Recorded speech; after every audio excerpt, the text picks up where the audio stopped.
Hello, everybody. It's great to see you all here. It is currently 11 o'clock, and it is time for the first ever episode of Beyond the Table. Now, this is a project I've put together with a couple of friends over the last couple of weeks. We play way too much Dungeons and Dragons, and now we just want to be able to talk about it.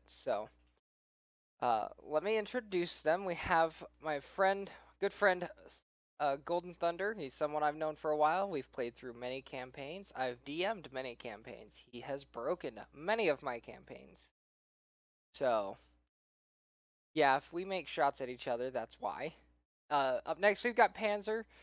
He's someone I've met more recently. He is currently a party member in a pirate campaign that I'm a part of, and it's been a blast so far. We have so many hidden plans there that the captain, Worthy, will be joining us as another host, and she knows nothing about it, so we'll make underhanded remarks that she'll know nothing about, and it'll be great. Plotting on my ship? How dare you? Yes, very much plotting on your ship. Say hello, everybody. Hello, Hello. everybody. Hello. All right, Some type of backstabbing. sound off with your name so everyone can identify you. Okay, yeah. So I'm the Thunder. I like to bring it. You know. So are we doing the whole introduction thing then? Just give a small 30-second blurb about you as a player and a DM and what you Okay. enjoy. Yeah. So I basically am a lifetime barbarian player.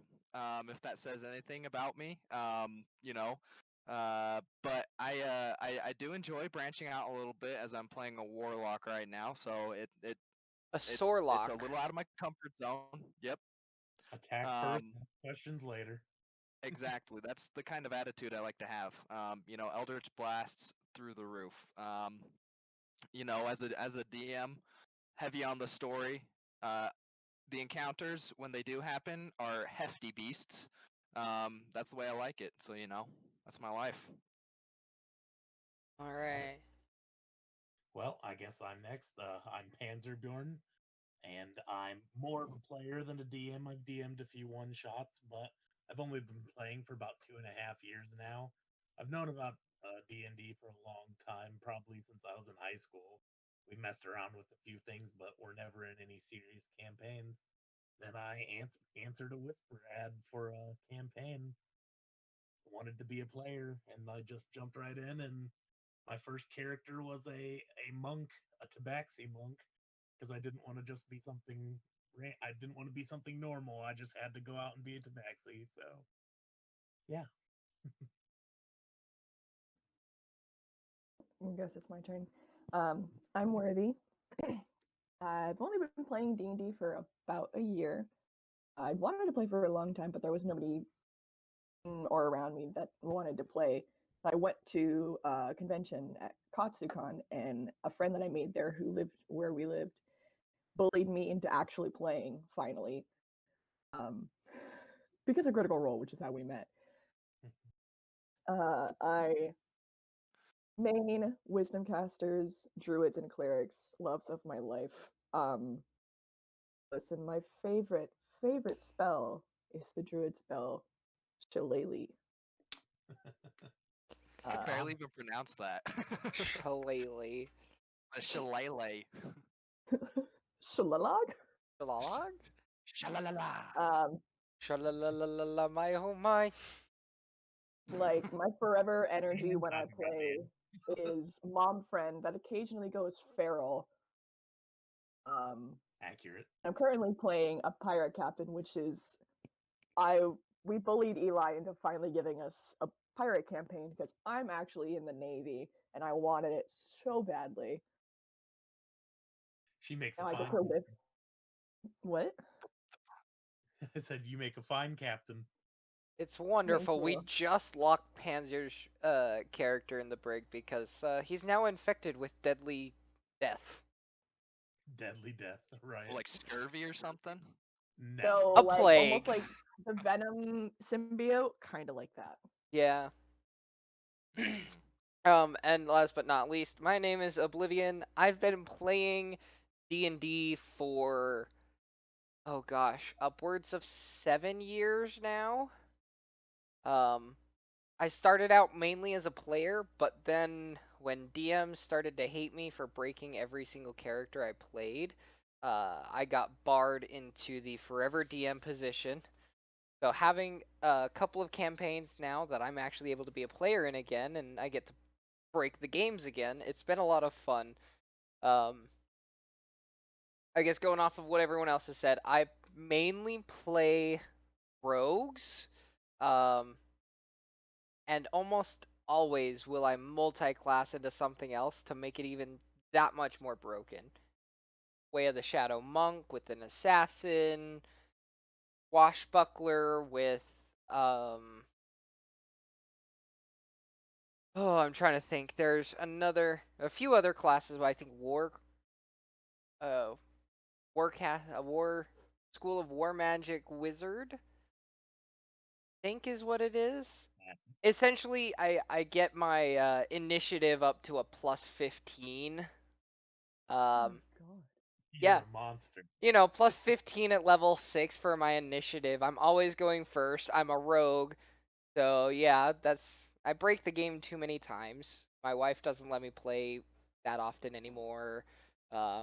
I hope I hope my other DMs will allow me to continue to play. The pirate campaign, I've only been a part of one session so far, and that did not exactly have any combat, so Well, I no didn't one's get to gonna let you break play anything after yet. you play this one. After you are part of this podcast, no one's gonna let you play. I know. Yeah, you just put a target on your back. You're never going back. Never a player Well, again. Never. I well, mean, no, I think Eli's ready for the challenge. I'm glad because it's very, very hard to balance around a cleric or a paladin without murdering the rest of the party. So, if the whole ship dies, I'm sorry, not sorry. If my ship goes down, I'm taking all of you down with me. Well, captain goes Don't down with worry. the ship, so. Don't threaten me with a good time. You see, Panzer and I don't care because of Umberly. Yeah. I mean, I'm a half sea elf, so I'll be fine. I mean, I'm gonna Just have a wait. problem because I'm a I will. Minotaur, but hopefully I've been a good enough boy that Umberly pays attention to me. I mean, in reality, half sea elves are just mermaids, right? No. You're just Full sea elves are basically mermaids, but I mean, I'm imagining like part human, part fish down below, you know, or the opposite way around. fish half up top The- with human legs. oh my It's god. like what is that race? The grung or whatever it is, or is it Yeah, the they're not the those are grung? like Not the, it's the Frog human. Kuatoa. Yeah. the Bro, whatever, the Krakatoa, the Cowtoa, Yeah, where something it's like literally that. like a fish head on a pair of legs, Yeah, and it's great. immaculate. Horrifying. Oh my gosh. That's I the will um, type never of make that into a playable character race ever. content that I like to play with. aside from that, I've played everything from 3.5 up to 5th edition, though we're not ever gonna touch 4th. I don't think anyone here even wants to talk about it. So, I've only played 5th edition, and I probably only will ever play 5th edition because I I mean, don't want to learn a new system because I'm lazy. they're working on 6th edition. That's supposedly Hmm, gonna come out goodness. within the next 2 years. Yeah, Yikes. we'll see about that. Yeah. I mean, they say that. If the Rona doesn't get us all first. Yep, we're all No, gonna die. they've been pretty consistent about releasing new editions. The 5th edition came out back in. Let's double check my dates. Oh, I'm not sure. I'd have to be something I'd have to Google. 2014, and then before that, 4th edition came out in, I want to say, early 2000s. Yeah, I was a junior in high 2008. Okay, so 4th edition was 2008. So 6 years. Yeah, we're about due for a new edition. Who knows? Maybe we'll get it this year. That'd be a Honestly, I would just be looking forward to the new classes and new playable races. True. That's everything that I love about the game. Is I just like seeing all the improvements. I don't Yeah. really care for all the new rule changes and all that, but True. seeing all the new options that I can take from D&D Beyond makes me happy. While we're getting into all of the new stuff, what are some let's talk classes or game systems that you guys would want to see come to it? TTRPGs in general, but D&D specifically. Well, I personally main sorcerer and like wizards and warlocks. I love spells. I love being able to utilitize. You know what I mean? I think you used the I right love word there. the utility of spells. Utilitize. Utilize. Utilize. There you go. Yeah, there we go. Right word, wrong pronunciation. Hmm. Yeah, but there's so many things you can do with spells that it's just you could basically run a whole campaign of one character if you choose the right spells. So True, and I'd with the love to way that see a everybody lot can more spells added in. swap spells at a long rest or whatever, unless you're a wizard. Right. Hmm. I don't. I mean, coming from more of a fighter main perspective type deal, I don't. I don't know. It's difficult for me to say what exactly I would expect out of new classes. Um, just because I feel like it's perfectly rounded. You take your turn, you attack, and that's it. I mean, what else is there to do? I mean, unless you have a shield, adding in more shield mechanics, but then things get a little bit more complicated. But at that point, We don't it's need whatever. something more to break the Polearm Master Sentinel Shield Master combo. Ah, yes, of course. The legendary, most underrated, no, underplayed class, in my opinion, and the most broken. But, that's just me. Hey, everyone needs one frontliner. Every party needs one frontliner. And Listen that up, but a party of 12 doesn't need one frontliner that can handle everything, okay? It's like seriously, it's a walking punching bag, okay? That absorbs everything, doesn't let anything past it, no matter how big or how many they are, okay? And you just got a freaking gun line behind them, just blasting into anything and everything that's in front of you. So Absolutely. it's a good system. if for And then those you who get Sentinel with a Goliath, bear totem barbarian, and you're fine. see, Oh and yeah. for those who don't understand this, if you go fighter by level 6, if you do variant human, you have all 3 feats, which makes it impossible for anyone to get past you to your back line. And it's Yeah. so stupidly broken because if you really feel like it, on top of that, you go fighting style protection. So if anything does get close to you and tries to hit somebody else, you're just like, how about disadvantage? Just because I don't like you. But Just say it. let's also mark on there that in order to get close to you, if they move within your 10-foot radius, you get to say actually stop moving because I'm gonna stab you. If they try to Free. leave your 10-foot radius, you get to say stop moving because I'm gonna stab you. If they try to attack within your 10-foot radius, you get to say stop moving. I'm gonna attack you. It's Stop. Don't touch. Can't leave the area. you can't leave the area, you can't enter the area. Put this character in a 10-foot wide tunnel into any coliseum or anything, and there is no fight. It's wizards and anything with a ranged weapon just standing still and throwing damage. Whoever has the biggest fireball wins at that point, That's the thing, though. Shield Master just gets to say, yeah, that fireball, I'm going to hide under my shield and take 0 damage. Ah, yes. That's another thing I was actually thinking about. They need to add in the double tower shield subclass, okay? I want, You should just be a able to just great carry out shield. yeah, the fire giants? Have you ever seen the pictures of the fire giants where they have the two massive shields and they just slap them together and charge at you? Okay, you should be Yep, able to do against that. the wall. Yeah, like seriously, just attach some spikes to that puppy and just run forward and hope for the best. One thing I'd personally like to see is more content above level 20, because we don't really Oh have a whole lot of yes. things that once you hit 20 you can really do. They basically just expect your character to retire. I'm like, but what if I want a hero level campaign where my character at this point is already a quasi god?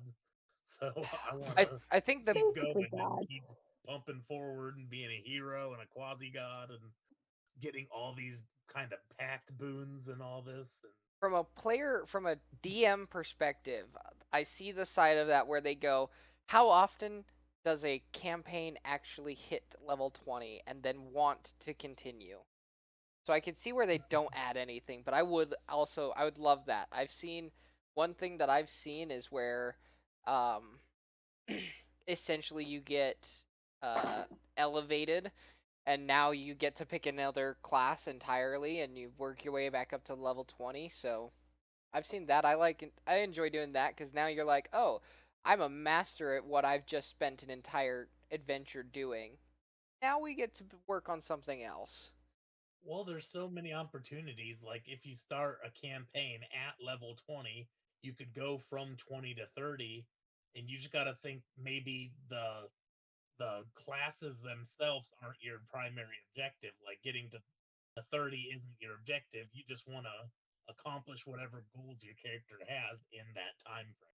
True.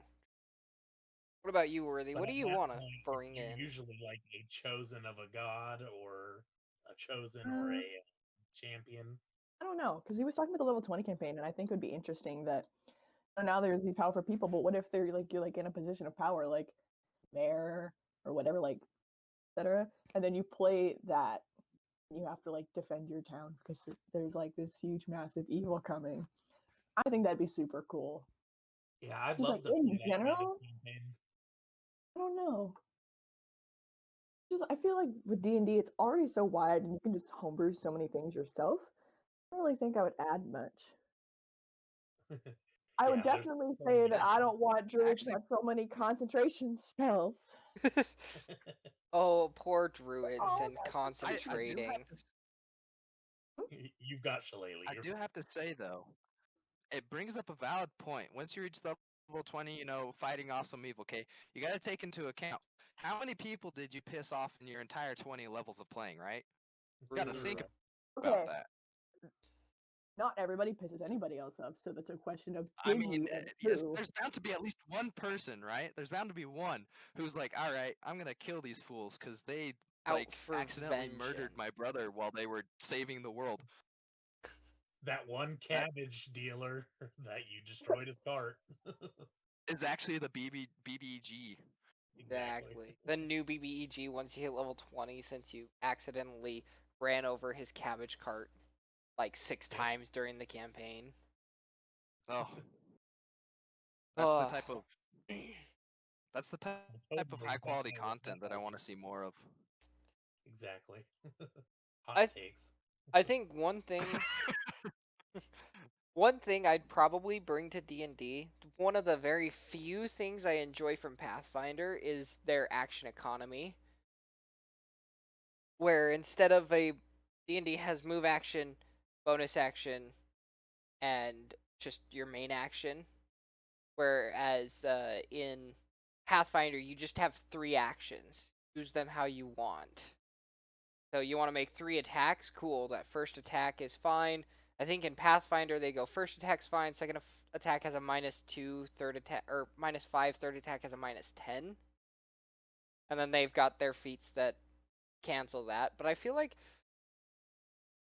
I don't know if you guys watched it, but there's a D&D YouTuber, I think it's Take 20, Taking Mm. 20. He put out a video a little while ago on like why Pathfinder 2e is getting stale for his campaigns because everyone falls into by level 5 everyone's fallen into okay, my character's a ranger. I've taken these feats at each level. This is what I'm built to do. So this is all I'm going to do for the rest of the campaign, D&D is a little better with that because uh, everything's a lot more varied. Um, Mhm.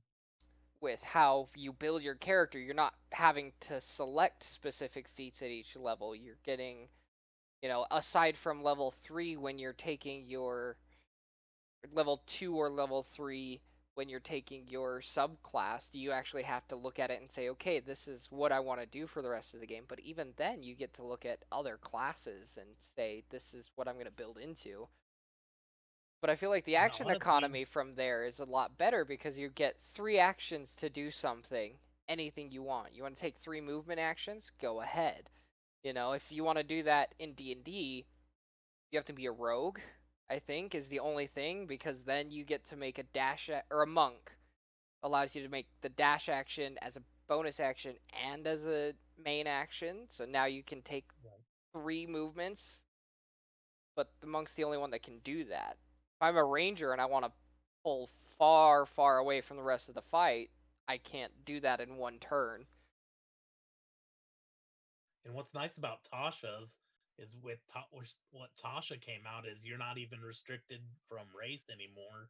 There's certain things where you can just have your stats put in anywhere you want to get those bonus stats to do with whatever you please. And with D&D, it's so nice and versatile that you can have a background that's completely different than what kind of character you are with your class and subclass. So if I wanted to be something, for instance, like, oh, I'm a baker, but I'm also Oh a my. fighter, barbarian or whatever, you can Barbarian you Baker. can set that up so that you can be successful in both of those avenues without compromising stats, Yeah. especially with your Yeah, ASIs. Yeah, I yeah. do. I was gonna say that when I first started getting into RPGs, we started off with Pathfinder, and I specifically remember because that was when I started playing the barbarians. Start out right off the bat. Um, because there was like no deviation whatsoever into any other form. There was no multi-classing whatsoever, and so even since that date, like I've been playing 5e for many years, but man, I still don't like multi-classing very much, just because of the way that Pathfinder like changed my mind about things. So it's like whenever I play, I'm always straight down one class tree, but like just like what Panzer was saying, where no, I want to be a barbarian that multi-classes into the ultimate baker, okay? Like, that needs to be a thing. Oh, Henceforth, here we go. I will be called Le Baguette Baker, okay? And my weapon will be a baguette, okay? Really You just can probably hardened. talk in a French accent Yeah, oui. and offend everyone. It has to be like Tell the every. most stereotyped French accent you can think of, like the thickest, hardest to understand. Hello, Uh, oui, mademoiselle. The petit batellier. uh, One thing I don't, something I've been working on actually is like, I've always, for the longest time, I grew up playing JRPGs, things like Final Fantasy and games like that, and they have a job system. So rather than a class, you have 2 levels. You have your character level, and then you have a job level, and you can switch your jobs whenever you want. And I would love to see something like that in a tabletop, just because I feel like it'd be super interesting to see what players can do with it from a DM perspective. I look at it and I go, well, now you've got a level 20 character, but you've decided that for this job you want to run 5 thieves, but only one of you has even put any levels in thieves. So level 20 character with a level 15 thief, and then 4 other level 20 characters with something ranging between like a level 1 and a level 6 thief if they decided to do something with it earlier. I just feel something like that, being able to swap entirely your class essentially, would be something fun to see in a tabletop. Not just, I don't think it works in D&D so well, but like something I think would be fun to see in a tabletop. yeah, there's I mean, always homebrew options, but it yeah. would be nice to have some kind of official source book where you could have those kind of abilities to change. Source book of 9 to 5 jobs for D&D. Like, can you imagine being the DM and some dude's like, yeah, I gotta go to my work as a blacksmith or something. Just gonna spend my whole day doing that becomes blacksmith, but like at the end, you're like able to forge these legendary weapons. D&D is just honestly medieval Sims if you think about it. True. And that's one of those things, like, as a DM, one of the first things I always ask when my parties is, okay, what are we doing with this campaign? Is it an adventure campaign? Is it going, like, and obviously everything's gonna change, but you want an adventure campaign? Do you want, like, a slice of life story where, yeah, you guys have these specific classes, but you all live in a town and the only thing you want to do is run your shops, protect the town, provide for the people around you. Do you want to I love be stuff like murder Sims. hobos and just be fighting everyone and everything? But the wonderful I thing mean, about D&D is, like, if you have the players that want to do it, you can just run a tavern as the entire campaign, where you have to break up bar fights, make sure that you're ordering everything you need to for the tavern and stuff like that. I think that's one of the or best you could parts. orchestrate bar fights. Could Yeah. be the other way around.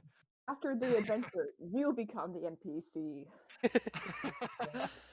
That's one of those things, though. I've had a campaign turn into just a group of people who had done a small bit of adventuring, gotten their names out there, and then decided, you know what, we just want to use our name to sell beer.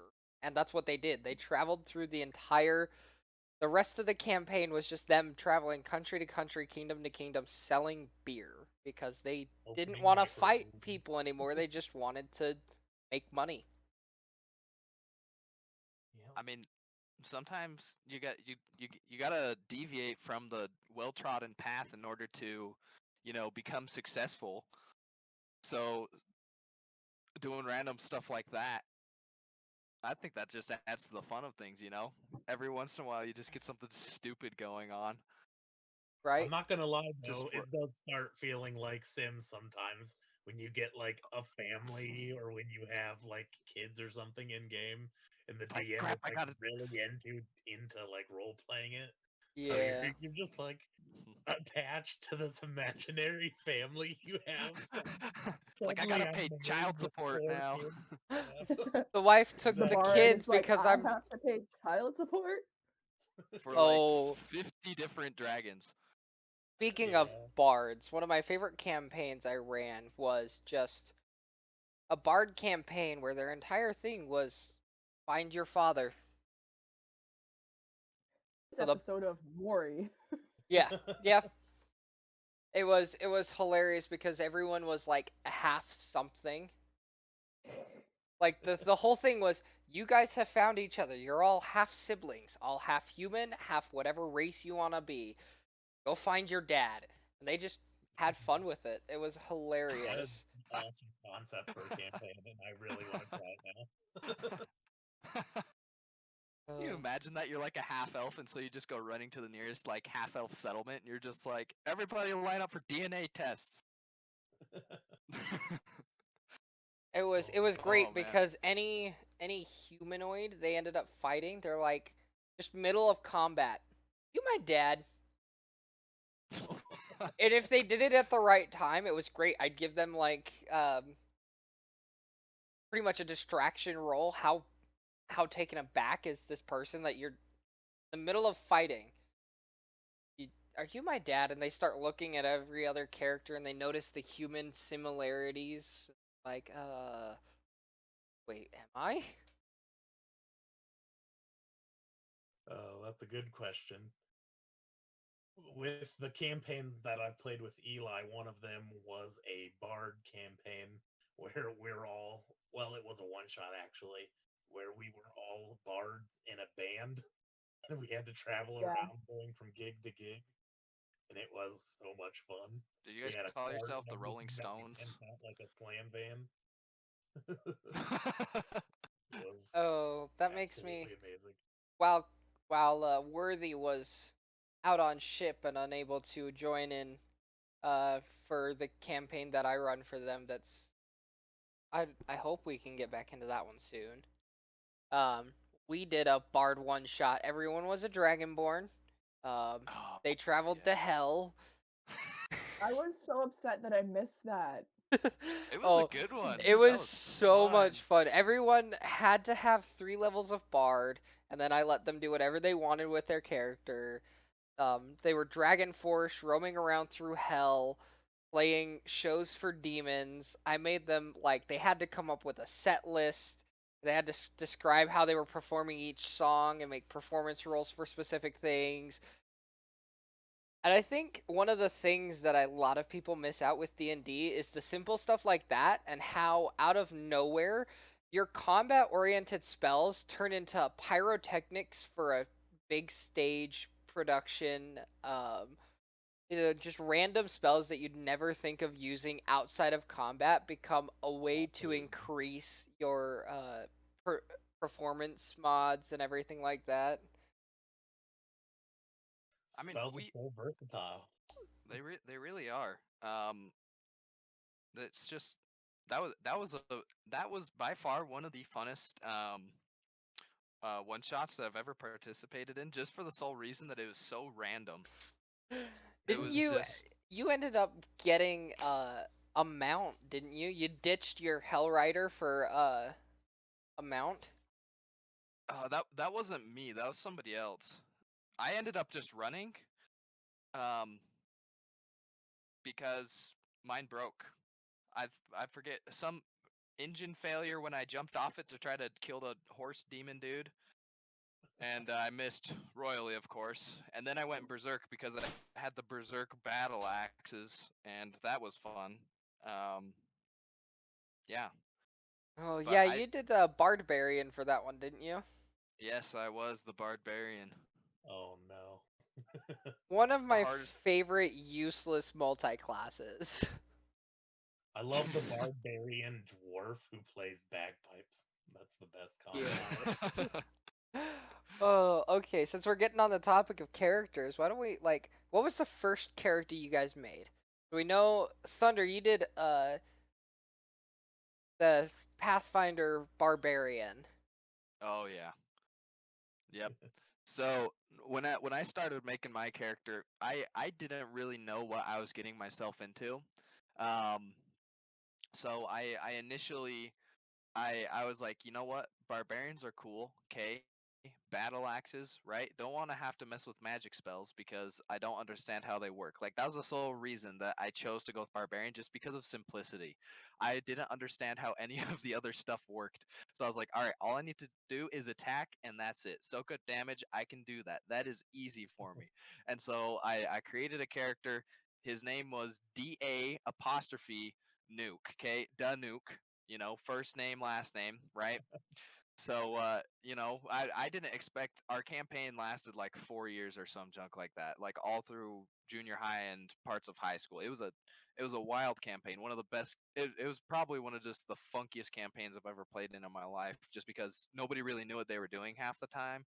Um, but it was a good time. Barbarians just they come easy to me. I can make a barbarian on the spot, but that was probably be my favorite one, just because I put the least amount of thought into it, but had the most amount of play time with it. That was just a it was just a fun one to do.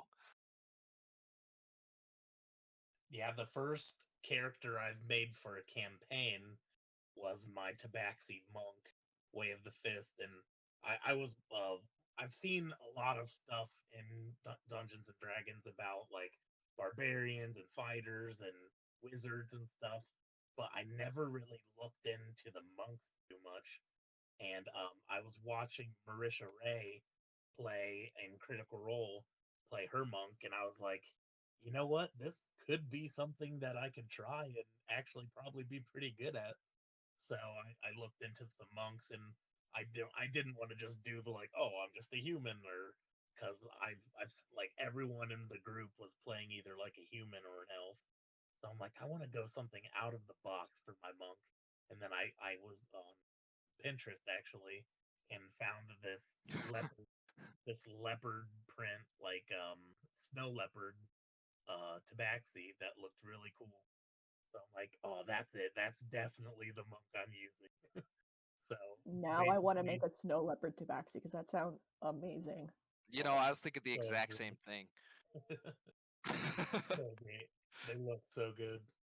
And then honestly, that's how I get most of my characters, to be real, is to just I get the picture before I end He up making spends anything. hours on Pinterest, and then he sends me all of his character art, and he's like, "You should use this. You should use this."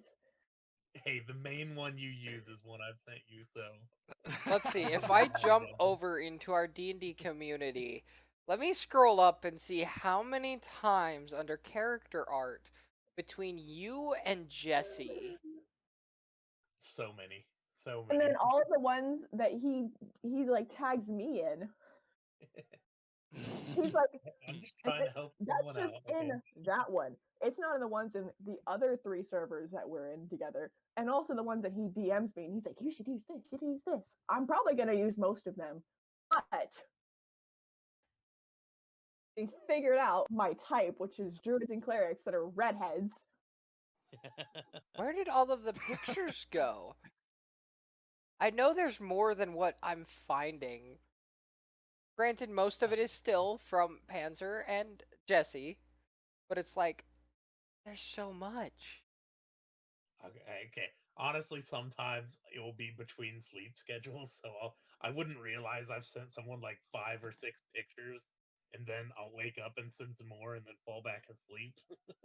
So I'm like, oh, no, I've kind of blown them up and didn't think about it. It's all Oh, good. You man. can send me character ideas anytime you want.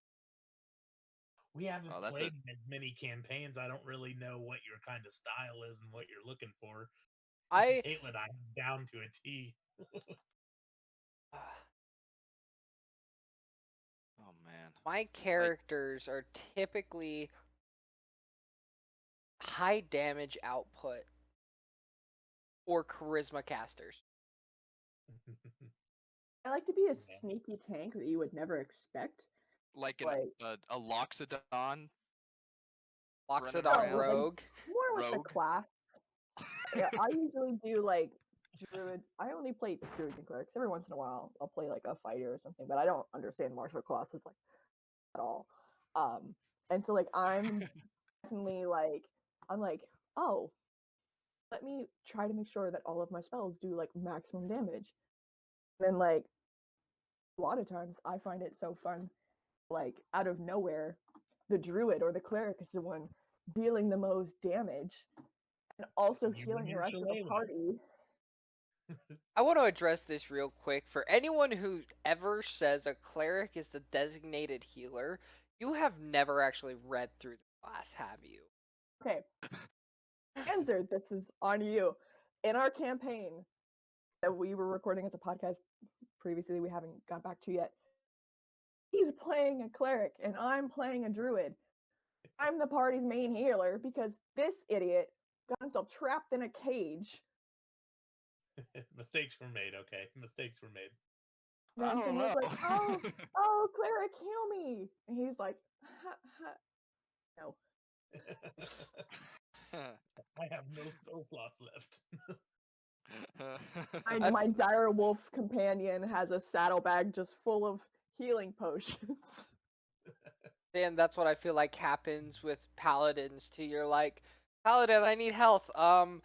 Sorry, I used all of my lay on hands on myself, and all of my spell slots were used to smite 17 different things that I killed in one shot. I don't have anything left. Sorry, buddy. Here's some morphine. That's about it. Or I'm on 1 health. I need a major healing spell right now. Okay, first level healing word. No, I need more than 6 hit points. Sorry, that's all you get. I need those higher level spell slots to smite things, you know? Or Yeah. or you play with the greedy cleric, the one who doesn't use any of their healing spells whatsoever, um, at all until everybody's down, and then they're like, "Oh, now you want? Oh, are you Now talking you about want me to Zach heal you?" here? No, I wasn't talking about Zach specifically, just in general, greedy clerics, because like there are some just greedy clerics that I played with before who like don't heal you until you're dead. And In it's just the funniest thing. I'm just like, oh man, this is All tragic right, in when its I'm own right. conscious, I'll use my mass cure wounds. in the campaign that I'm running with Thunder right now, he's playing the Dragonborn Sorlock, and then I've got an Aasimar cleric. We've got a gnome artificer and a human wizard school of necromancy. I think that's everyone, right? Yes. Yep. Had a druid, now is dead. Yeah, to the us. druid ran off because he didn't want to be part of the party anymore. Is a she technically? Yes, the player was a he. Yes. But in the last session that we actually played, they fought. This is spoiler warning for the story, so don't say anything, Thunder. They fought avatars of the Horsemen, essentially. They fought 4 fallen Aasimar who had kidnapped and enslaved major gods through powers given to them by the 4 Horsemen. And in this fight, they all got downed before the cleric really did any major healing spells, I think. Or damage. Or at damage, that. yeah. And mind you, these four Aasimar that they fought are like the pinpoint of our cleric's backstory.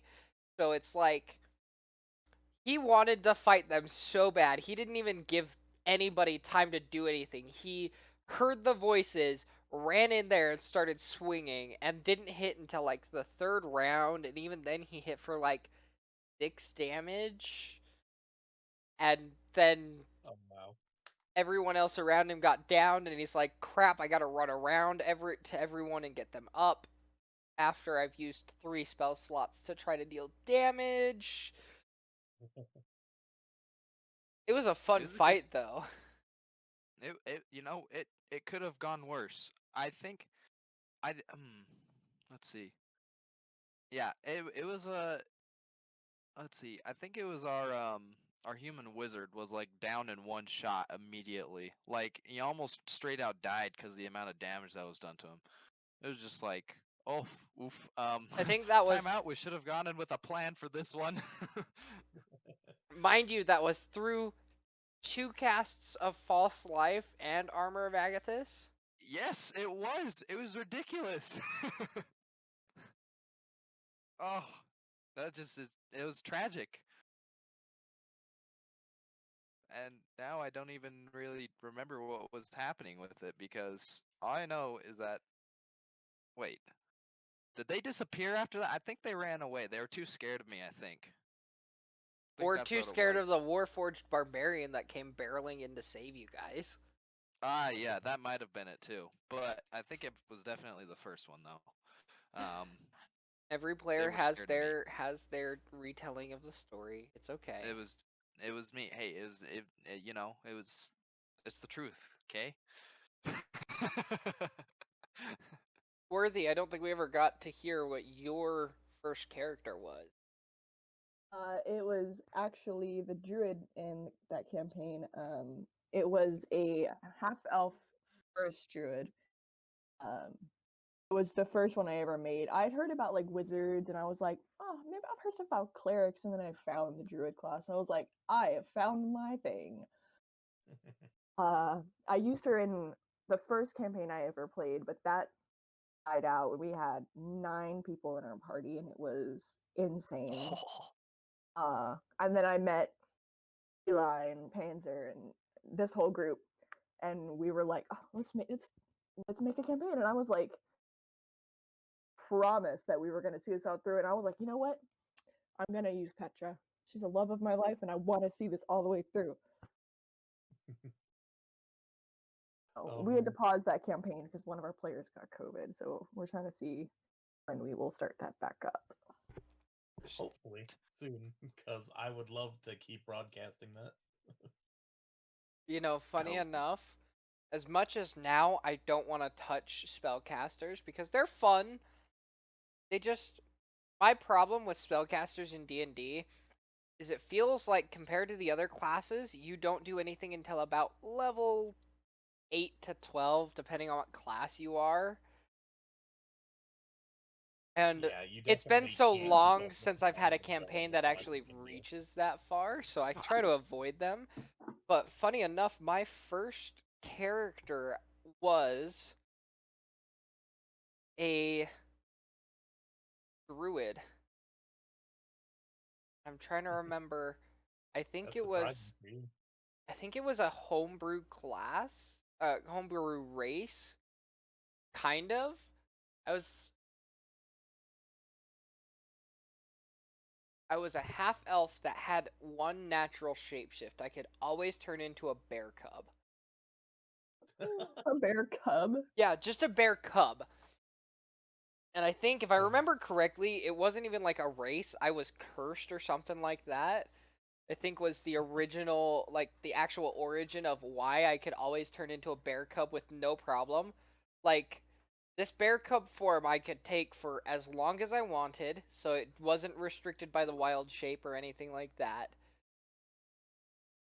But I think that was my first character. That one didn't go anywhere. We played like 3 sessions. But I do still have the character sheet around here somewhere. I know that much. yeah, I've got a lot of characters that are just we've played one or How two many do games you and then have we so don't play 'em. far?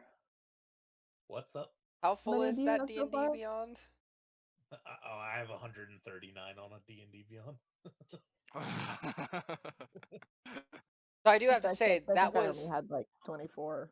I do have to say that I'm was not my addicted. first that was my first D&D character. However, my first 5th edition character was a rogue, and that was before Xanathar's. So there wasn't you didn't have the swashbuckler or anything like that. So I want to say I was an assassin. And I did what assassins do, and there's 2 ways to play stealth missions. There's playing it stealthy, or there's no one to notice that you're doing anything. Yeah, No Arcane one can call the Trickster is guards one if of there's my guards to favorite call. classes. Exactly. No one can call the guards if there are no guards to call. We call that version Russian stealth. Uh, Kill everything. Anything and everything that could possibly get in your way, just take it down. My first 5e character, so after playing the barbarian that I originally played, his name was my first 5e was name was Thirdus Dingato. Okay, this dude, because they still hadn't implemented all the pirate stuff into 5e yet. Like he was a faux pirate barbarian, but like that was his exact thing. Okay, if you can't kill a guard, or if there's no guards, then there's nobody to call for help. Or wait, there's no help to come. I guess either way. So yeah, that was his entire mission. Like the rest of the party would be off doing something, and my dude would literally just be off killing the guards because he had a bone to pick with them for some reason.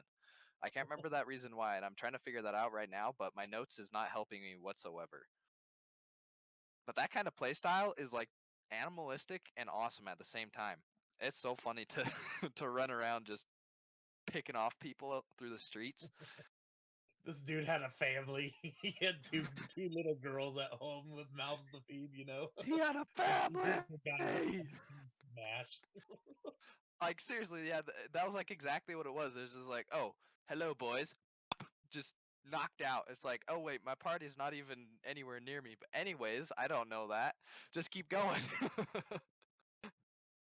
Just straight on down the wall. Yeah, there was one time I took out like half a wall before I realized my party was going the opposite direction. Um, so things like that happen, and that's the magic of D&D. It really is. I mean, oh my god, don't even start me on splitting the party. Like number one rule: do not split the party. Splits the party immediately. Every game, dude. Every game. We'll Oh, literally have someone in the same session be like, "Man, you can't split the party. Someone's gonna end up getting murdered or captured if we split the party." And then he's like, "I'm gonna go to the shop and buy this thing." And it's like, "Are you gonna like ask any of our characters to come with you?" No, it's just down the street. I'll be right back. Yeah. Frustration. gets abducted. Yeah, literally. He's been at the shop for 7 hours. It's been a long time. All See, right. yeah, So really big fan of window shopping. Yeah. Window shopping in D&D is probably the most dangerous thing because some players will turn around and go, "I want that, but in real life, you'll describe this super elegant sword, and then I've got a buddy who's a blacksmith. He's like, you would not believe the craziest things that we have coming through our shop that people want us to make. They And make it though. they That's do. the real question. They make it because people will pay a lot of money for it. That's why I was saying, like window shopping. If you're a good DM who can describe things well, window shopping for players can be dangerous. All the DMs I play with absolutely hate shopping episodes. The whole every time we get into a game that is like has any kind of shopping whatsoever, they're like, "Oh, here we go. Kyle's going on a shopping episode again." Like, yep, just let me kick back and describe a few stores for you that I've got prepared. Yeah, we got to the point in some of our games where the DM would be like, "Whatever you want, send me it, and I'll send you a message. But we're not role playing it out because I don't want to be here for a half hour to an hour doing this one store that you're just supposed to get a couple items from." You know what else is underutilized in D campaigns? What's that? Beach episode. Oh my god. So we have a plan in the works for a whole anime campaign, so we can do like all it's all gonna be guys in the campaign, and then all the guys have to play lollies, and we're gonna have like beach episodes, and we're gonna have so many funny things. It's gonna be great. Oh gosh. You have to do Sounds. all the anime tropes. Must Are you? have. Is it? They're gonna be an artist that is going to make the intro for you? Is the real question. That would be wonderful in so That'd be many ways. hilarious. Yeah, we're going to. I don't know if you've ever seen High School of the Dead, but we're making it based off that. So our characters are just going to be like lollies with like guns and swords and stuff, killing zombies, and just there's going to be a beach episode, and I just can't wait. That sound. And that's what's so lovely about D&D is Ex- you have the rolling system and all of that. You can just make anything you want up for a campaign, any kind of plot. I mean, this is the truth. This is true. What? Now we There's talked no about way. first characters, favorite characters that you've played, or even just made. For those of us who have 100+ characters in our D&D Beyond. Oh, that's definitely a hard. It's like, hey, gun to your kids' heads. Choose your favorite kid. The other ones are about to get shot. Exactly. Go choose your favorite child. Survival of the All right, it's okay. favorite. Yeah. I already for know sure. who my favorite child is. Well, then you should start. Okay, so the favorite character I've never played. Oh, okay, I have played it before. So kind of a little backstory. I ran a one shot Halloween one shot for a couple of people, a couple of my friends. And so basically, it was the Haunt. I don't know if you've ever played the Haunt one shot, but basically you go into this mansion, whatever, it's haunted. But they were doing things a little bit differently, and there's this one part where you meet this like kind of little spoiler, but there's like this skeleton guy that you meet. So, anyways, I had this one skeleton. That I had created just because I wanted like a playable skeleton player, and so I basically put him in the spot. So this guy's name is Crux, okay, but he's a skeleton fighter, and he's just like a it's just stupidly he just resists absolutely everything. The only thing that he has any issues with is bludgeoning, but he's resistant to everything else. It's like it is one of those homebrew characters that you can find on D&D, or homebrew play. Yeah, I guess playable races that you can find. And it's just so funny to think because he has resistances to necrotic, piercing, disease, poison. He can't be diseased or poisoned. But his he has a he has he's vulnerable to bludgeoning, like, and that is his thing. Like, he gets hit with a hammer, like, holy smokes, double Yeah. damage, but everything else it's like impossible to do damage to him. But it was just one of those things that I was creating the character. I was like, this is like the funnest thing I've ever made in my life. I spent like 2 days making it. It was so fun. I mean, yeah, you can't Sounds stab through a amazing. skeleton. Oh yeah, For those who he's don't know, who have never seen a skeleton before, there's a lot of empty space in the human body when you remove the skin. And That's Yeah. everything I else. don't want to know why you know that, but Bones. The show Bones. That's it. makes sense. Also, he's a battle master, so his backstory is he's Skeletor? actually a secret agent for the king, even though he's dead, and so he just like sits in caves watching for um like parties coming through to hire them, and then so he often gets mistaken as a normal skeleton encounter, but he's like a Oh, level no. 20 skeleton fighter, and so They're like, it's "What's that real on this guy?" difficult. He has heavy armor, and so plate mail, the good stuff. So it's really hard to hit him, but oh geez, it's just funny.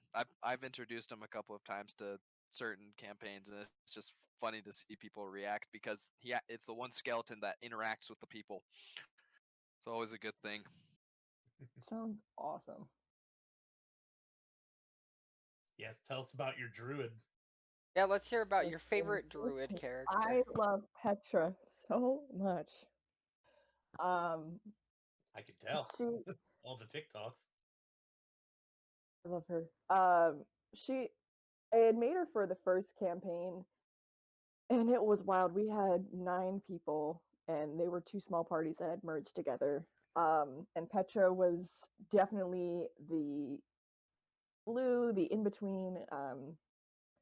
She definitely stopped at least twice them from murdering the other team.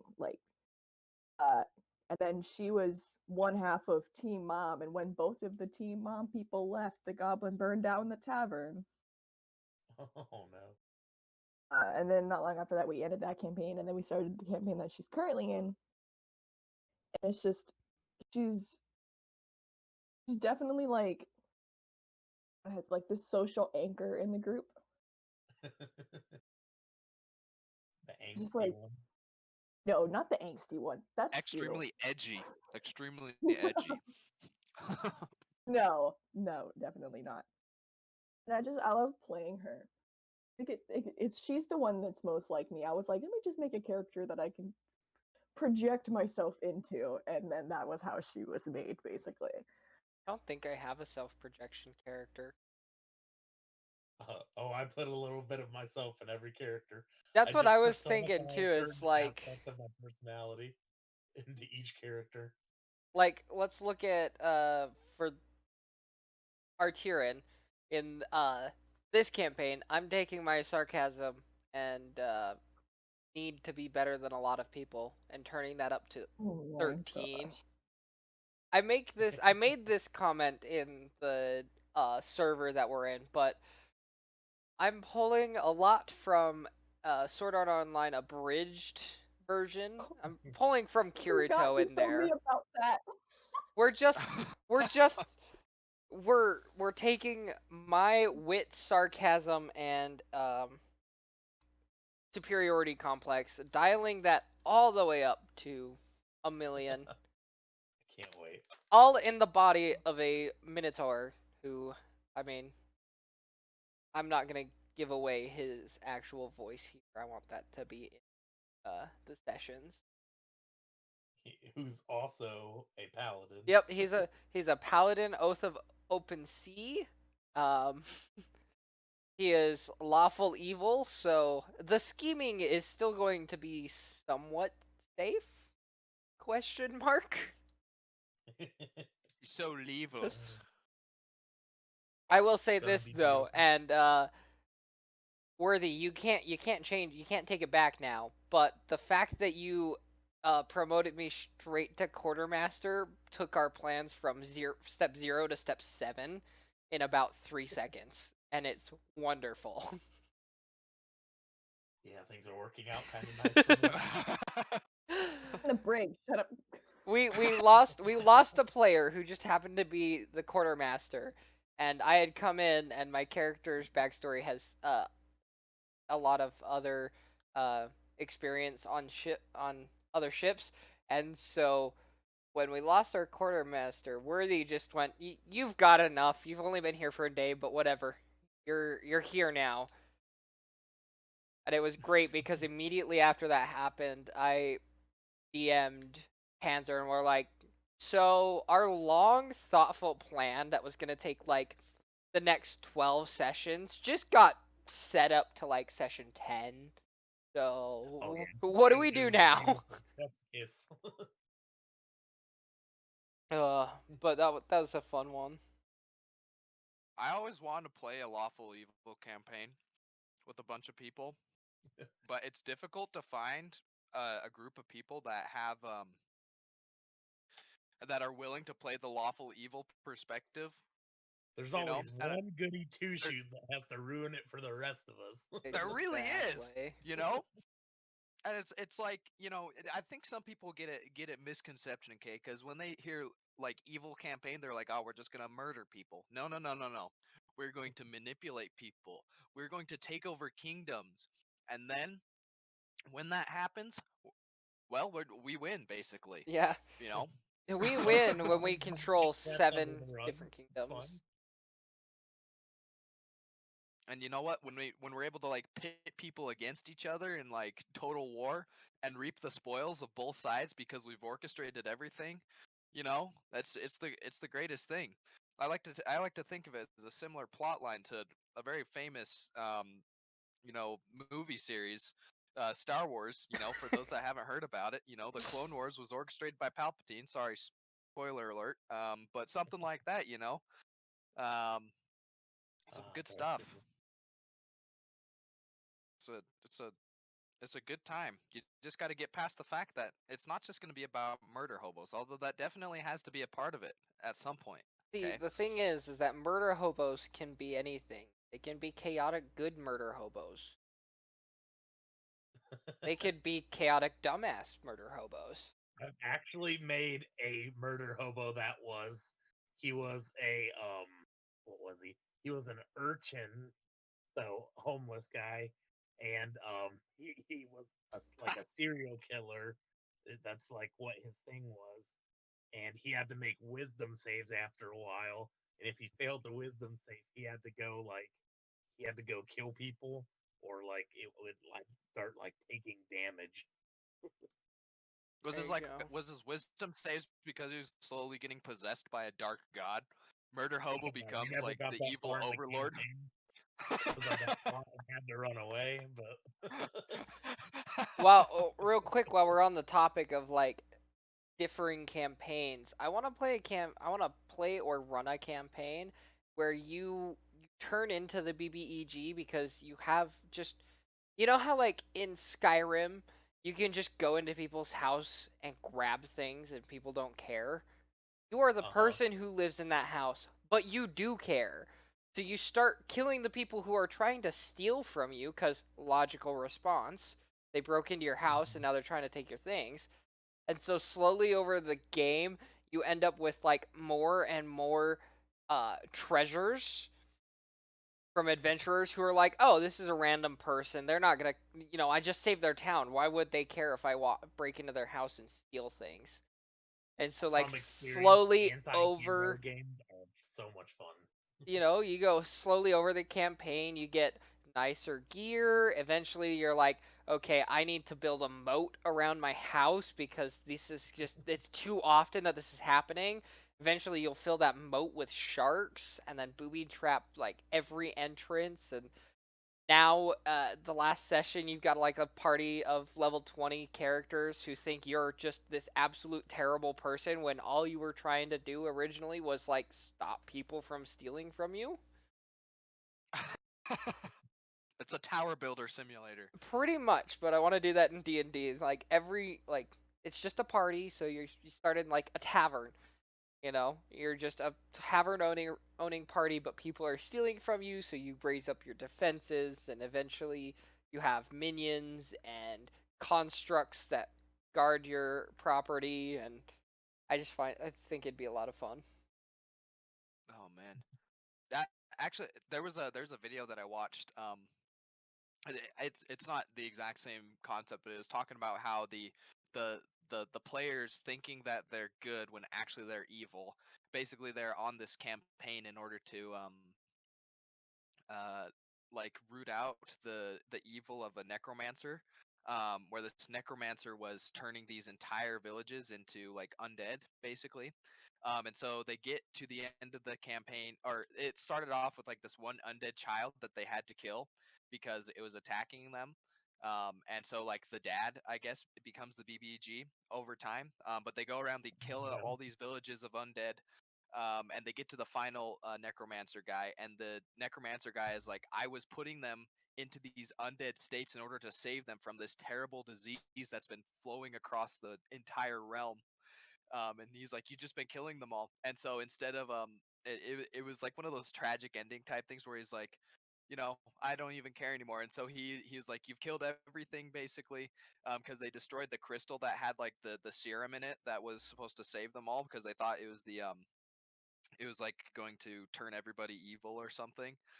Oh my god. And so he's like, well, that's it. And so he just ended up just killing himself just right there, and that was the end of the campaign for him. I was like, holy That's super smokes. depressing. It I is like, imagine going like all the way through. You're like level 20, and only to realize that you're the bad guy. And like there'd been tons of other groups that had tried to stop them, that were hired by this BBG. Or I guess he's not really the bad evil guy, but he's just the guy. There were tons of other adventure groups that were hired to stop them from killing off uh, all of his people, but they were unsuccessful. Now And that's a so plot twist. yeah, I was just like, holy smokes! It was like a 15-minute just like listen. I was like, geez, this is intense. I've heard of something similar where it was vampires. I want to play a vampire so bad. Same. I've played a werewolf already. I need to play a XP vampire campaign, let's go! I want to suck your blood. Oh Eli, gosh. we're done with the pirates. Now we want vampires. What if I the want whole to crew's be not Edward. vampires? And let's go to No. Castle Transylvania. Yeah, we've started this thing to where when we want a new campaign, we'll just bully one of the DMs we know into running it. Oh no. Hey, that's the way to do it, though. Okay, you got to get them on He board in hardly order ever for you says guys. no, so like, I mean, to be fair, that's how I got the campaign that I'm running for Thunder. That's how that happened. He messaged me. He's like, I want to play. Do you have anybody who's doing a consistent campaign? And I'm like, I have Saturdays open. I can do one. Just us and the boys. And that's how it started. He's like, I give was me a We need to camp. get back Give me into Chris's somewhere. Strahd. He's like, give me somewhere I can play a campaign. And I'm like, I've got open Saturdays. Let's do this. I was so sad because I'd been looking for a campaign to play in, but like there are a couple of people that I was like, oh yeah, we could play, but I was like, they're not gonna be consistent whatsoever, and that was like the biggest thing. I was like, like we're gonna do one session and that's it. But I was just so I was like, I was desperate. I would message so many people. I was like, I need D&D in my life, okay? Oh, that's been like the worst part since getting out of high school. Is like in high school, you knew everybody was open on a Friday night or a Saturday night. You'd all Yeah, just nobody had jobs. nobody worked. Everyone could just show up at somebody's house with food, and you just have a session that goes all night. And now, real world and people live in different places now and Dude, jobs the and all-night sessions are the best. I miss that oh, so much. that's one of those things. So before we move onto this story, I want to close up like everyone else has given their favorite characters. Let me introduce you to the original. I have to preface this for Worthy because she's met a version of Captain Salazar, but the original Captain Salazar was no. Captain Salazar, owner of the Infinity's Edge, was originally a homebrew race. My wife Cyrus ran a pirate campaign, and she allowed me to pick out a monster out of the monster manual. Captain Salazar was originally a spined devil. I want to say it was a spined devil. Mm-hmm. Let me remember my devils. Yes, a spined devil that was turned into a playable race. And in that there was so much going on. My best friend was playing a doppelganger. A doppelganger hobo, mind you. He didn't have a class per se. His class was a reskinned barbarian, where he was a hobo. He pushed around a shopping cart. His weapon was a snow shovel. Uh, he wore gray joggers, bright yellow Nikes, and an oversized sweatshirt. That is what I the love hobo this weared. already. This But character sounds amazing. but Salazar was this nice, well-kept, proper captain. He was a swashbuckler rogue. That was the first time I had played a swashbuckler, and I had not noticed. I didn't even read through it. I just went, "We're in a pirate campaign. Swashbuckler, got it." And we're sitting there, and we're going Makes through, and we hit. I think it was level 6 when you get panache, and I went, "Wait a second. I accidentally broke this game without meaning to. Normally I mean to, but here, I'm looking at the abilities of the swashbuckler, and you're like, oh, I can just, most of our combat happens on the ship deck. I can just say, hey, you 3 people who are fighting my team, come fight me instead because I'm better at this than they are. And it's just, he was so much fun to play because I got to do pretty much whatever I wanted with him because captain of the ship, so none of my crew could stop me. Somehow, just they tried to throw a mutiny, and that didn't go well for them. Somehow, it was like 5v1, and I still managed to beat all of them. I love how you said throw a mutiny. It sounds like they're throwing a party. Yeah, bros, let's just throw a mutiny. I know my English is garbage. It's okay. No, it's okay. I just thought it was funny. And depending on who you're asking, there could be a party portion of a mutiny. True. Um, Yeah, he was my favorite. He took me about 30 seconds to build because I was like, I want to just do something that I've done before, but try a different flavor of it. Rogues are my go-to class. This was like just after I had purchased Xanathars, so we had gotten all of the extra subclasses. And I went, I'm just going to pick this one because it sounds like it'll fit with everything. He's just the character I've had the most fun with because I feel like he probably was my self-insert. But like he was every portion of me just turned up a little bit. Whereas like most of my characters are, like we said earlier, just here's one portion. I'm gonna turn that up to a million. I think Salazar was probably the most basic self-insert I've had. Listen, if you don't do a self-insert character at least once, are you even playing D&D? Right? Yeah. I need to do that. I haven't played yet, technically. Then Thunder, Perfect campaign, let's go. who's been in many campaigns now, has yet to. Have you at least built a self-insert character? I have not. I have gotten started on them, but then I realized that my backstory is too tragic every time.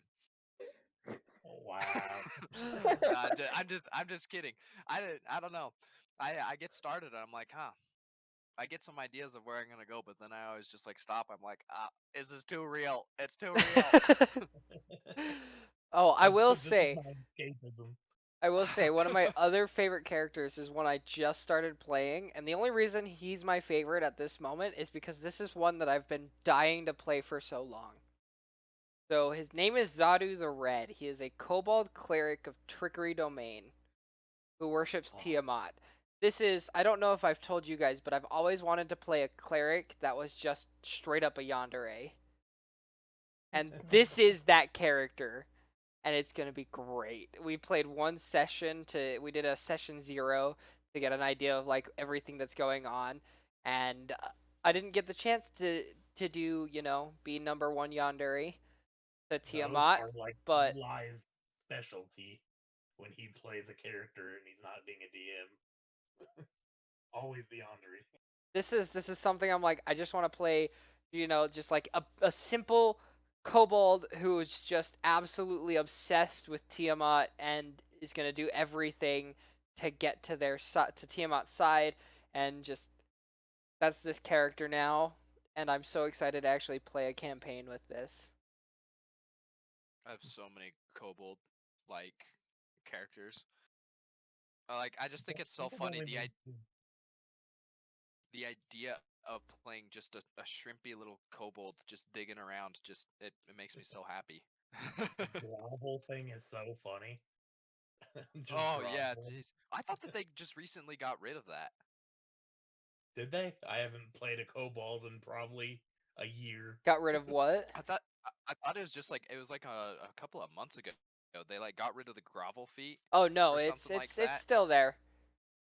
Oh, then they might have gotten rid of like the disadvantage you get on something. I forget what it was. Let me But open up and they go were to like features and traits, racial traits. You they have were grovel, buffing the cower, and their bag. Once per short rest as an action, you can cower to distract your foes. Till the end of your turn, allies gain advantage against attacks against enemies within 10 feet that can see. Please, Uh, Marcel, please don't kill me. and then you get pack Them- tactics, which is just super broken. Oh yeah, for sure. Well, okay, I'm gonna say it's broken, but I feel terrible because in the campaign that I'm playing this in, we've got 3 melee fighters, but the 3 melee fighters didn't fight with me in the session 0.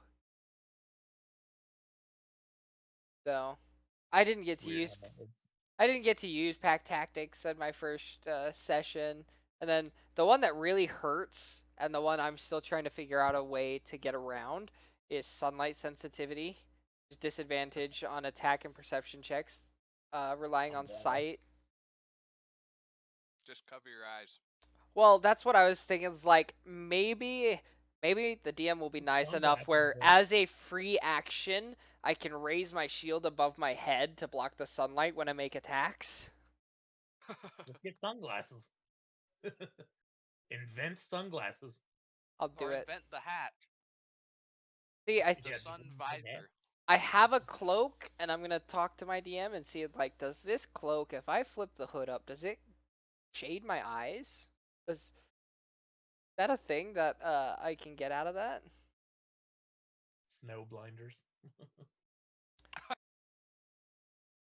That's why I made a kobold with he's a paladin, so I just assumed he'd wear a super hefty helmet. I assumed that his eyes would be covered in that sense.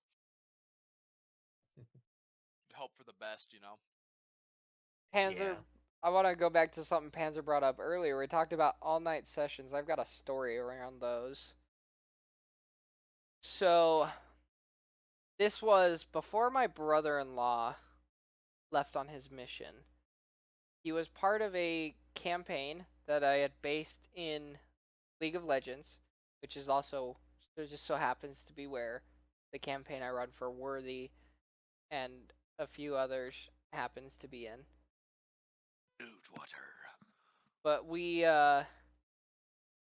the final one before that, this was like a week and a half before he left on his mission, uh ended up being like a 12-hour straight up just Friday night into Saturday morning brawl. I had leveled them we ended up ending the campaign earlier than expected. So I had ended up pushing them from, I think, level 14 to level 20. And then they went and fought, for those who don't know League of Legends lore, there's the Shadow Isles, which is where pretty much not all of it, but half of the worst things in existence come from. the other half coming from Peppery, the void. fresh. And in that, it was I had gone through and I created. I think I made 5 champions out from League into NPCs that they had to fight, and it was just that was probably the most fun session I had. And then Saturday morning, everyone just passed out around my mom's house because that's where I was at the time, and it was great. My mom was gone for the weekend, so like everyone passed out somewhere in the house, and we all woke up at separate times. Just everyone slowly gathered their stuff up and left, and it was just It's the best. it was a sad moment because I think that was the end. Up until recently, that was the end of consistent campaigns for me. There was a 2 year gap where we did not have consistent campaigns, and it was, looking back on it now, I'm so happy that's how I entered that gap of little play time. But at the same time, it's like, damn, was that a hard that's a hard thing to just leave it on. Something that was just super satisfying and wants you to play, made us all want to just play it again. Another big campaign like that, and we just nobody could do it anymore after that. Yeah, Life it's is a unfortunate. tragedy. Yeah, I've got a gives- favorite character that is a elf, half elf Cambion sorcerer. He's a high elf, half Cambion sorcerer, draconic sorcerer, who is the bastard son of Asmodeus, and it is just the perfect lineup for what I have for him because he's a noble. So he was basically, the way I have his plot down is he was given to a family. Basically, he was given to his mother and stepfather, basically, so that he was um didn't have to be like deal with all the things of living in the nine hells and stuff. So he wasn't one of like Asmodeus's weaknesses. So it's actually, I love this character so much. His name's Flavian Akarvavari. I'm like really into like Roman stuff, so I wanted to take Flavian just as a little Add some homage to my Romanness that I love. add some flavor to it. Ha ha ha. That's always a fun Wow. one to Wow. do when you just. Ha ha. We're all thinking that you're the only one that's said it out loud. We need to have a tally on stream for every time he makes a bad joke. I will get that in here. I will make sure we add that as a sound so that way we can just. Have you ever And then like a seen pity clap. yeah. Could Have put you the ever applause seen sign up. Dragon Ball Z Abridged? Yeah. No. The Krillin count? There we go. That's what we'll get in here. We'll get a Krillin Just count. little tally marks in the corner of the screen. I'm so down to do that. We'll have to have a different set because at some point everybody's gonna have their thing that they need a Krillin count for. Pretty much. All right, so we have about 40 minutes left for this first episode. So I want to ask you guys, like, what are some things about D&D you guys want to talk about? And this can be anything. Let's go. Hear them. Give us those hot takes. Hot takes. Hmm. Well, Hot takes, hot bakes. Definitely baking. Oh. add another tally up there. Whoa, whoa, hey, whoa! I was serious about that one. No, I will And that's expand why you on get that. the tally. I will expand on that. Both DMs, players, and the rulebooks need to give a better understanding of how to use toolkits. Yes. How to Like, use yeah. them, when to use them, what they're used for. Everybody needs a better understanding about that. It's like, okay, I have Mason's tools. What now? Do I get advantage on rock checks now? That's about Right. it. Like I need to identify the stone. I'd have to When is pull that up. ever gonna happen? I'd have to pull up my. I'd have to find my player's handbook, or just pull it up on D&D D&D Beyond. Beyond, which does not sponsor us. I was gonna say it's not a sponsor, but Not a we'll sponsor, accept but it. not a sponsor, but we will- love them so much. They I I use will get D&D Beyond's logo tattooed on me if they sponsor us. that. Hey, is a whoa, shame. hey, yeah, Give us- all right. Give us about 3 months.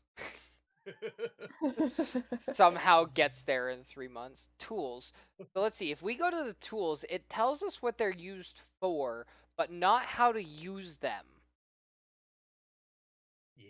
Like, okay, Kind of herbalism kit. Kit contains a variety of instruments such as clippers, mortar and pestle, pouches, and vials. Create remedies and You're right, potions. I've got it. Lets you add proficiency. Proficiency with this kit lets you add proficiency bonus to a checks you make to identify and apply herbs. Also, proficiency with this kit required to create antitoxin and potion of healing. Okay, so that's That would go really well with the baker background. Grow your own herbs. right. So like That- that's a decent one, but like the cook's utensils, if you actually like find, they don't have it anywhere. But if you like if you search cook's utensils 5e, you go to like 5e.tools, it'll actually tell you like, here's what you actually get out of it. When you have proficiency with it, you have like knowledge of cooking techniques, allow you access to social patterns involving a culture's eating habits. You can transform medicine that is bitter or sour into a pleasing concoction. Foraging for food, you can make do with ingredients, so you're not picking berries that are going to poison. And it actually tells you, to create a typical meal, you're going to have a DC of this. To duplicate a meal, it's a DC of this. To recognize, like, if you have proficiency with cook's utensils, you can spot poison or impurities in food. But you don't know that if you're just looking at the player's handbook. I was gonna say, just looking at the website, like their list of tools, it makes it seem more of like a job type thing, like their attempt at jobs, because these special tools give you proficiency in your craft, allow you to pursue certain things involving this craft. So it's their attempt at giving you a job Outside in of, quotation marks. yeah, like a job that you can role play through. That's all I wanted. I was thinking about it because I had to work out how a cook's utensils work in the campaign That is with one everything thing I else. would like to see is more tool sets. There's a lot more tools you could add. That's true. Oh yeah, like is there a barrel maker one? You could definitely have a barrel maker person. Or a boat maker. Boat maker, there you go. A shipman. Let's see. What are some other ones that you could do? There's a ton of different things. Who creates all of the I don't remember what they're called, but like the Hell Riders and the all Like of a your Oh, like a mechanic, yeah. Yeah, like Yeah. a mechanic. where's your mechanic? Who does that? Who's the Mm. person who repairs all the wagon wheels? Like, who does that? They need to have like just a general repair kit. Not everyone has mending. Oh Yeah, yeah, true. like a patch kit. Well, right, That's It's because like good a idea. basic, like the toolkit your dad gives you when you leave the house to live on your own for the first time. It's got a screwdriver, a hammer, a wrench, it's got the a rope. it's got that socket set in there where you're gonna eventually patch lose that kit. 10 millimeter.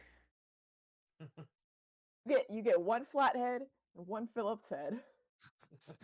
It doesn't fit anything, but you've got it just in case. That's like You get- exactly. Your Ooh. car jack, you're like, I don't know how to work this. Yep. I know exactly what you're talking about. It's kind of funny. There's a lot of things that I feel there's a lot that doesn't get explained much, and so it just kind of just never gets used, which sucks. That's like I feel like that kind of drifts into the realm of the hardcore playthroughs of Dungeons and Dragons. Like the survival ones. Have you ever heard of any campaigns like that before, where I've heard they that, yeah. they throw you into like a frozen mountain and you have to survive basically, and you have nothing. Like I feel like that kind of stuff would be pretty interesting. Um, if they try to expand on that a little bit more. Just it's not as well heard of, but it's because it's not as fleshed out as other aspects of the game. And I'd like for them to do more um races, but like they don't have to like make custom races. They could just like base them off the stats that they have for the creatures. Take like, because in one game I've played a harpy, so like I literally just took some of the stats from the harpy and played a harpy. And I've played, what's another one, like the way they did the knoll. The knoll, you could be a knoll and a grung and a Yep. turtle. How you could be Other a things like goblin that. before they actually Mhm. released a goblin as a class or as an actual like race Yeah, I type just think thing. there's a lot of monsters in the monster manual that you could just make into playable races. If they've got Yeah, such a high enough intelligence in there, there's no reason why you can't make that a playable race. yeah. Like I want to play as a mind flayer. That'd be epic. That would That be thing a crazy campaign. That'd be a fun one. would be wild. Like you could even split it up into um, like almost factions with certain Mhm. monsters in them or certain terrain type bases, like in order to split them up from the main ones. Like, oh, you want to play some giant, okay, we've got a series of giants. Or you want to play something from the Underdark, here's all your Underdark people. Or you want to play something in the sea or on the desert, just have it split up that way. um, So like that entire area has their own like that is the stats for every race that comes from that area type thing. just more like more of a way to um, sort the races almost, because I mean if you look at it, there you could sort it into factions, like, oh, the orcs, goblins, and some other races are all on one team, but it's not always the case. So you just kind of separate it into regions. There's certain regions that certain creatures come from, and that could also help you with identifying certain aspects of their backstory and whatnot. Just, I don't know, stuff like that. Well, Tasha's just did the opposite of that and made it so anything can be anything. That way you're not stereotyping, Oh, like, this is oh, true. or can't be a wizard. It's more like guidelines. Like, There you go. I'd like to see races have more defense. Some races get like defense, like some things get like resistances, and some things get immunity. Like, 'cause I feel like you don't get enough of those just randomly through your choices, or like even your background that you choose could just add on to some certain defenses or things like that. Yeah, I feel like the background traits that you get when you're when you're creating your character, I feel like they Mhm. don't come into play hardly at all, at least in my Yeah, like opinion. ever really, unless you're specifically doing one of those trade oriented campaigns. Yeah, and it's like I don't know what it. I look at some of the factions and I'm just like, okay, well I can take this and it gets me a set of like thieves tools or something. It's like that's nice, but that's it. Like that. Other than that, it doesn't really help me with anything. It's just I just feel like it's pretty useless. Yeah, I wish there were also things that you could do that, like there's certain spells or something that could give exhaustion points to the enemy, not just to us. Because there's a lot of effects that like certain environments and stuffs can make you get points of exhaustion. But I would like Oh, spells that would give the enemy exhaustion points. yeah, that'd be That interesting. Imagine being able to give the enemy exhaustion points by annoying them. I'm not gonna You know, call maybe we should- anybody out, but I know somebody who would be able to do that. We could definitely test that theory. Everyone knows someone that has that ability. I'm pretty sure 3 of us are thinking of roughly the same person. Potentially. Okay. Well, Let's see. I had another one that I was gonna bring up that I wanted to like. What do you guys think about this? Trying to find where I wrote it down because it was something I wrote down before. and certain factions should just automatically allow you to start with a mount, like a horse. That would be or like awesome. a riding horse, at least. Or like if you're a dwarf, you get to start like you know, in the Hobbit where they ride pigs. You get to ride like you get a pig mount instead. Or like if you're a tradesman, you should just get a horse and a carriage. Yeah. Yeah. Why wouldn't I Or- already have those things? Or if you're a noble, or you like worked on a farm or whatever, Mm-hmm. should automatically get a horse. I think I that do- if you're a noble, it makes sense that you would have tons more than what they give you. They're like, oh yeah, you get 10 starting gold or whatever it is. It's like, "Pff, I'm a noble, gosh dang it! I have a freaking mansion and servants. I don't I have 10 mansions gold. and stables, and I own all of this land. Right. I am in the king's back pocket. Like I am everything. Okay, like, nope, I- 60 gold. Take it or leave it. it's like, come on. One thing I wish there were a little bit more of is like basic racial features. Yeah.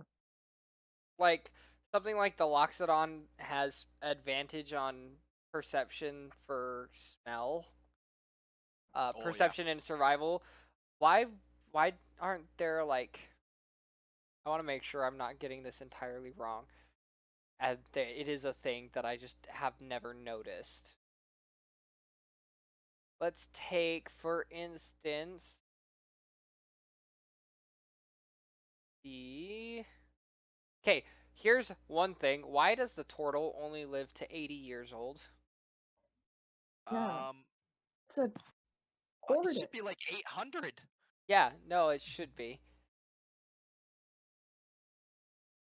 You know what's funny about the tortoise? If you make a tortoise rogue, you can attach wheels to your chest and then go into your shell form and then put a box over your shell and then just like move with your wheels. I love it. So let's I'm take... imagining It'll just be a moving box, and it's perfect. I'm imagining like, you know, Snake from Super Smash Bros. Yeah. And from You I'm just just imagining that box just drop a into a turtle on the box. inside of it. Just like sliding across the ground, just takes out 2 guards because he's actually a monk ninja. Yeah. For His sure. stealth, they just can't see him because they're like, it's a box. Ha, lol. Oh wait, it's at our feet. What the heck? All of a sudden they just get pulled into the box and like shot out the back. Like no Yeah. armor on them whatsoever, and the tortoise just like pops out with like tons of armor on its shell, and it's just, oh man, that'd be so funny. All right, so the ones that I was thinking of. Why? Let's take our 2 cat races, Leonin and Tabaxi. Why do they not have some bonus to their jumps? Yeah, that would be nice. Like, isn't a I think whole Leonin isn't does. Claws Hunter's Instinct and Daunting Roar is what they get, and none of that is. Oh, it's the grung that I'm thinking of. Yeah, The grung the does. grung being a frog, that makes sense, but wouldn't it make sense for the cats to have it too? Well, I don't know. actually gets increased movement speed, and Yeah, I he was gets that gonna say- ability where he can go fast. Yeah, the Tabaxi would make sense. I don't know about the Leonin. The Leonin are more lion, big cat types. I don't know if they'd have a big jump.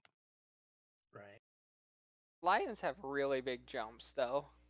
The question is how often do they want to jump? You know, it's like they seem pretty lazy, in my opinion.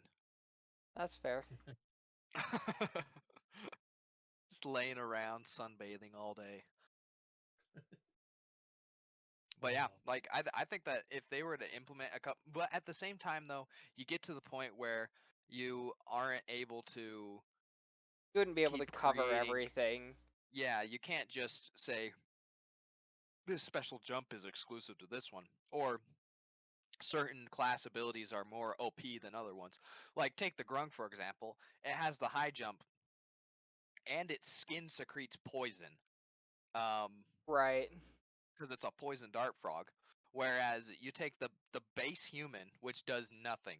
All you do is get a feat or two. I think it's 2 feats.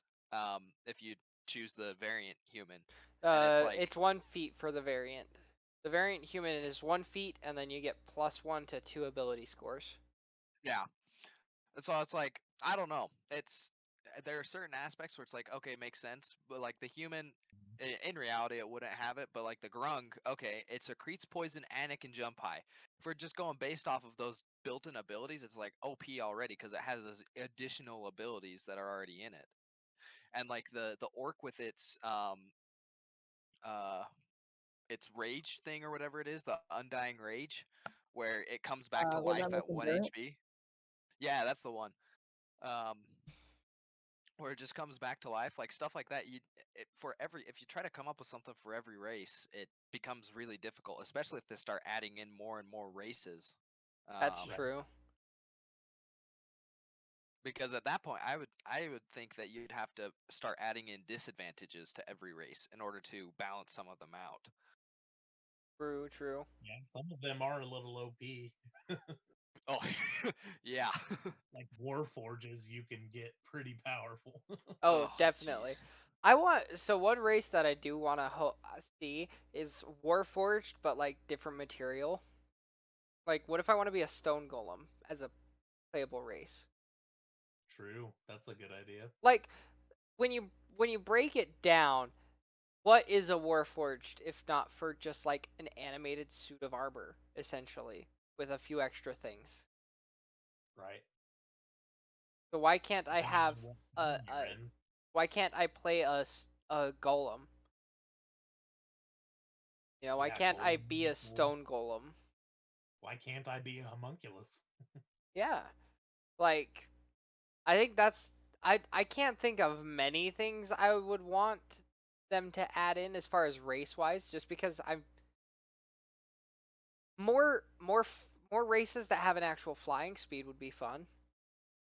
I think maybe if they, instead of adding in more races, if they added in an easier way to create races for the individual campaigns, I think that that would make things better. Yeah, something Um, to help out homebrew. yeah, just because I mean they've got a pretty decent list of basic races that you can play as, and all of them are awesome. But like, if you want to play something really specific, like take my skeleton guy for example, there is no base stats for that whatsoever. Like if you were just to create like an easier way to streamline the creation of a race, because the right now the race creator is in my experience I have not enjoyed it very much, just because it just doesn't feel very streamlined to me. Yeah, I have an awakened undead skeleton wizard necromancer who's a level 20. Necromancer. And he's basically a lich. And I had to go through the D&D Beyond homebrew section to find an awakened undead skeleton Yeah. Yeah, because and there's like thousands of skeletons are them. so awesome to have. I don't see why they don't have that as a playable race. See, and that's Like one of I the. know. skeletons, ghouls, and ghosts. I think the problem with like something like a ghoul or a ghost, well, not ghouls. Ghouls still have a physical form. Something that you'd have a problem with a ghost is like, okay, you have to balance the fact that it can't wear armor, but it's a ghost, so technically nothing should be able to hit it. Type Right. thing. Like you have to balance the fact, like what's its armor class? You know? Yeah, would it be something along the lines of like a turtle and a loxodon, where loxodons are too big to really wear armor, so they get a natural 17, I think it is, for their armor class, and same with the portal because of their shell. I think that naturally at that point you'd start have to be delving into, okay, we're not going to be dealing with armor class. We're going to be dealing with what is your dodge speed type Yeah. thing. Like how fast are you on your feet? I mean, being a Well, and that's I where, that's built into a lot of the armor sets where your armor is, like, a base human is, with no armor, is 10 plus your dex mod, where your dex mod is that built-in dodge chance, essentially. mm,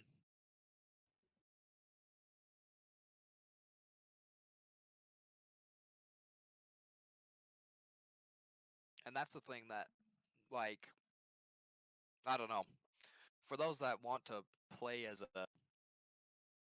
like the armorless classes like barbarians, like I just kind of get confused at that. I'm like, all right, sure, you're not wearing any armor, yet your armor class is higher now. So it's just like, Your unbridled rage as a barbarian just allows you to be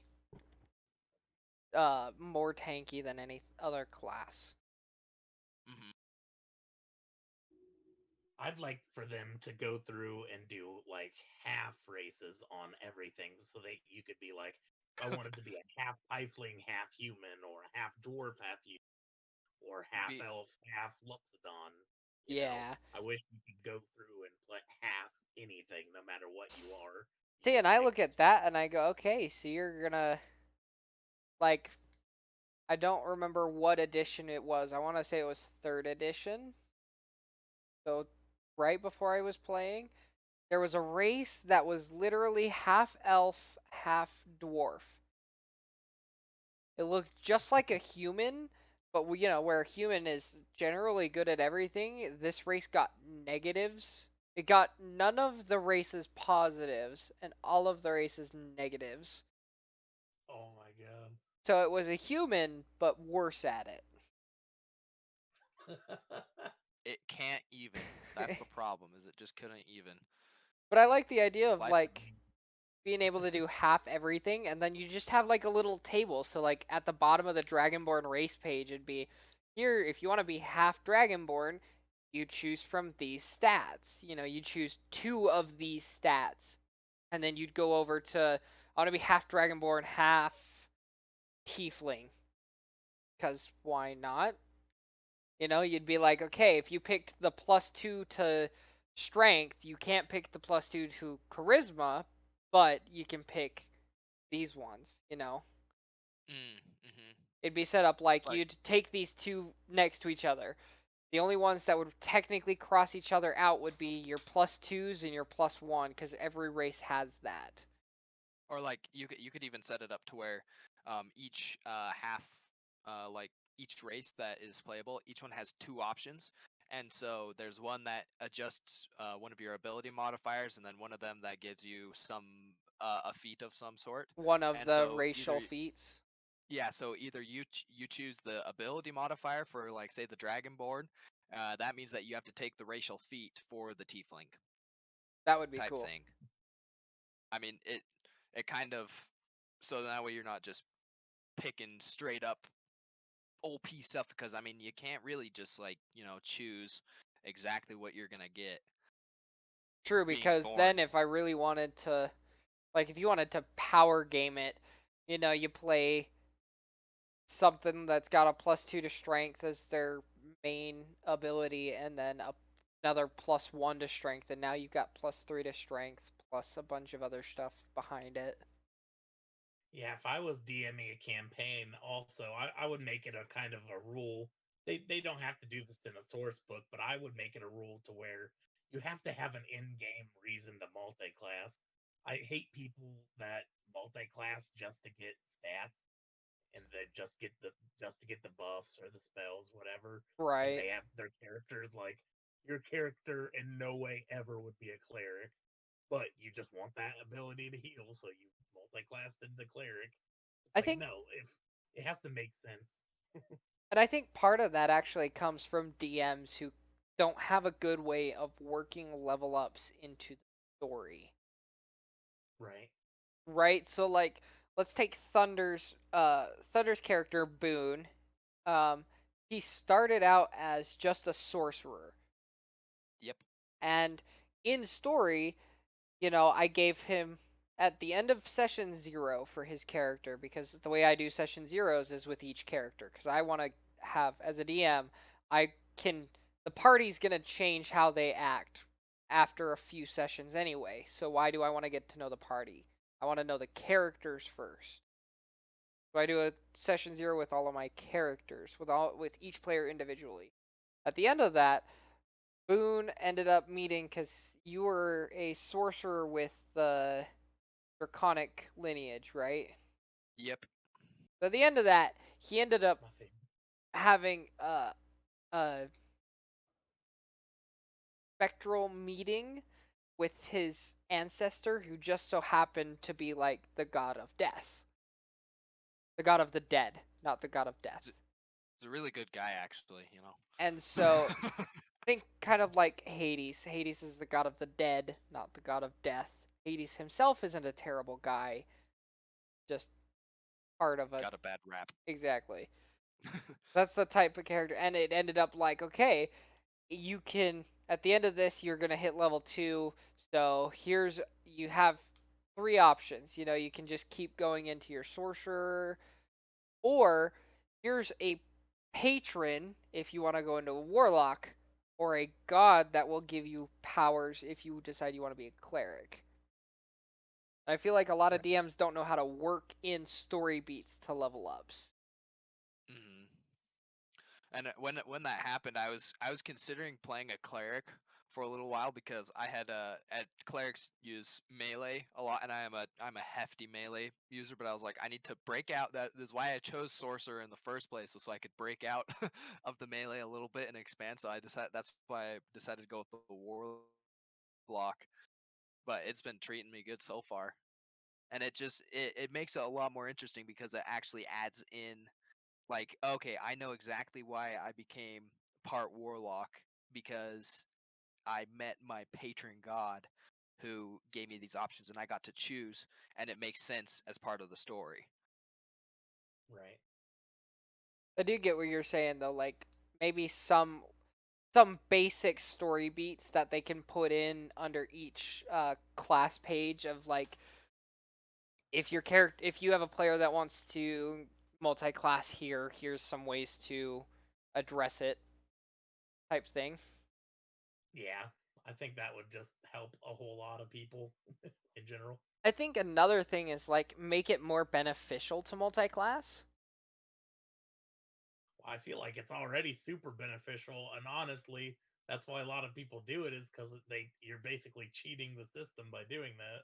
Yeah, but You lock it in, you have to stay as the one thing. I've got so many players that look at that level 17 or 18 ability for each class, and they're like, why would I do even 3 levels in another class when, if I just rush 17, 18 levels into one class to get this super broken feat, why do I even want to touch another one? So that's the thing, though, about if there were levels past 20 you'd in the actually be source able books to... and everything, I could multi-class efficiently without losing anything that my normal class would gain. And I mean, I Yeah, understand that you have to have the trade-off of, like, okay, if you put more than 3 levels into most classes, you're not going to get that level 18 super ability for your class, and there has to be some form of a trade-off. Like cleric with infinite divine intervention. Yeah, but, like, I feel like specifically for new players, a lot of the new players I've helped get into D&D, they won't even think about multi-classing until their 4th or 5th character, because from what the game puts in front of you, it really says pick a class. Is picking one class is going to be the most effective way to do things. Mm-hmm. But, like, that's where I'm like, yeah, I feel like there's not enough of a bonus unless you already understand the game to a degree that a lot of new people just don't. I just think at the end of the day, multi-classing is just if you feel like you need to carry more responsibility on your shoulders, that you need to be versatile in the way your character runs. Because sometimes, just because you're a cleric or whatever, you need to cover multiple fronts. You can't just be healed all the time. You got to have something to protect you and everything. So Right. multi-classing in an instance would be smart. Can we just talk for a moment about how if you technically if you do it correctly, you can have every single fighting style as one character? Mm-hmm. Because Ultimate fighter. no, so like fighter, cleric, paladin, bard can get it. Ranger gets it. I think that's the 5 that get it. So you can take protection, uh, two-handed, great weapon fighting. You can get 5 different fighting styles. There's also feats that allow you to get fighting styles if you don't already have access to that fighting style as well. Yeah, True. creating the most random like heavy in one place, like a skill monkey. You make up. I have one. Let me pull it up real quick because he's hilarious. It is. He is literally. I named him my skill monkey. He is a. I didn't delete him, did I? You deleted the skill monkey. I remember he was a half elf rogue bard. So you go rogue, scout, bard, college of lore. College of College of lore, the one that Lore. gives you a bunch of proficiencies. I think Valor, maybe? Valor. College I of was gonna say, I think Valor. College of Lore is like spell casting stuff. Yeah, you're basically a sorcerer. Yeah. And then it's like by level 14, you are proficient in every single ability with expertise in 7 of them.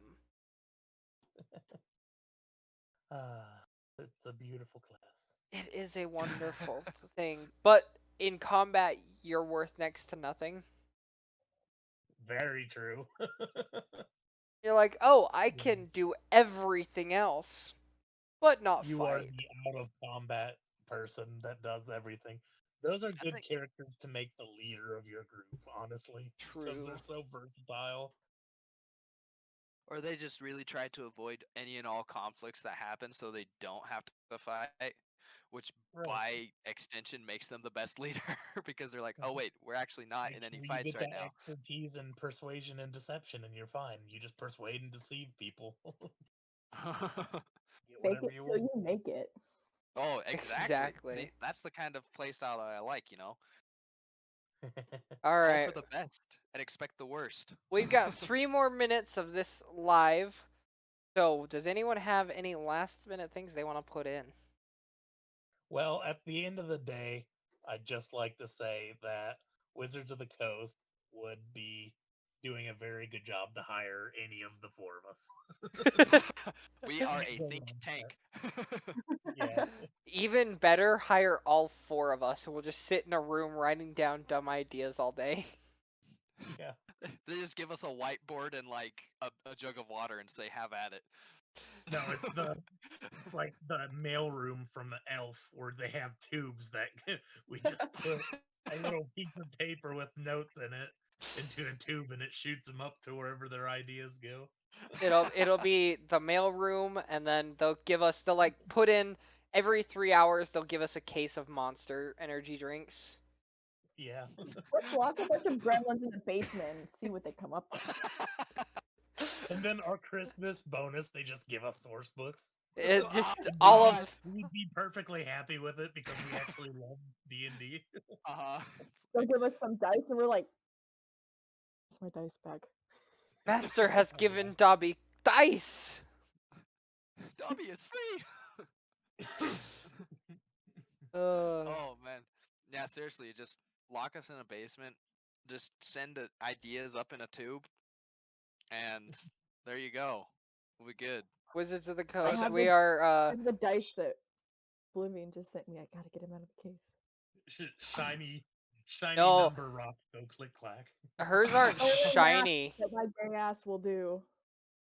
I don't know. Are yours shiny? The ones that I just sent you? Very shiny. They are And shiny. they're like actual stones, and I'm like, Yeah, no, they're Oh, I can hear it. no, they are legit. Yeah. They're so Jesse and Sarah both got metal sets, and then you got the stone. you asked if I wanted bone, and I was like, bone dice? Bone dice?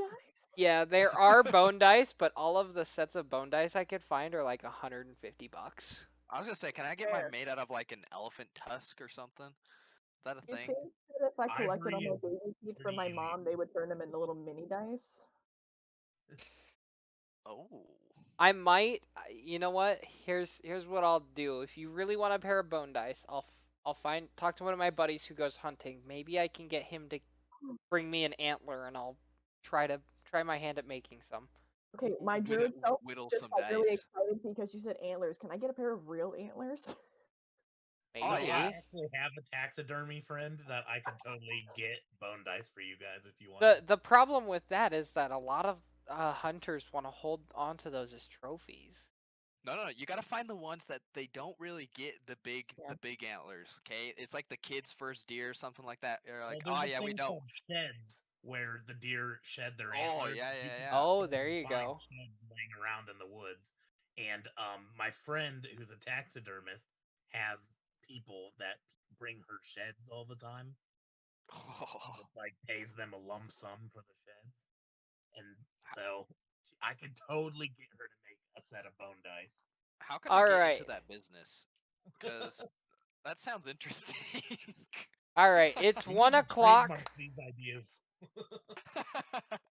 It's 1 o'clock. Yep, we gotta wrap this up. I've gotta send it over to the next streamer. So, for those who want to share where they can find you, if they want to message you, where can they do that? Oh jeez. Twitch, Hang on. Twitter, YouTube, TikTok, Oh boy. Hang on. I've got an IG. Instagram. big Yep. IG. I'm on. You can Yeah, find me on Instagram's the best place to TikTok, find me. My meme. Instagram. I have a Twitch, but I don't really use it. But they're all worthy_cause, COS. Find her on TikTok. It'll be worth it. She's That famous. that Jester video you I'm not posted with famous. Strawberry Cow. Listen, I love Jester and I love Caduceus. I love Critical Role. I love Lamp. Panzer, where can we find you? Oh, yeah, I have an Instagram. Just look up PanzerBjorn_XD, and you should be able to find my public meme channel on Instagram. Public meme channel. Hell yeah. Jeez. Holy smokes. You know, I should probably create an official IG for myself. I just have my personal one. Anybody want to DM me? Just do it. I turned mine Underscore into a public one because all I do is post Slide memes. into his DM. underscore Bradley underscore Butler underscore, and there you go. And and those of you who are already here, you know where to find me. Twitch.tv/Oblivion13, as well as Oblivion Gaming on YouTube and Facebook. All right, we should probably tell them all the platforms that they can find this podcast on if they're As of right wanting now, to- it will only be on YouTube. Hopefully by next week we'll have it set up to be on everywhere else, maybe. Find us on YouTube, Spotify, Apple Podcasts, and soon to be sponsored by Wizards of the Coast. Hopefully on D&D Beyond. D&D Beyond next as week. well. Eventually, we'll get there. But yeah, Wonderful. this has been Beyond the Table. We will see you guys next time. Bye.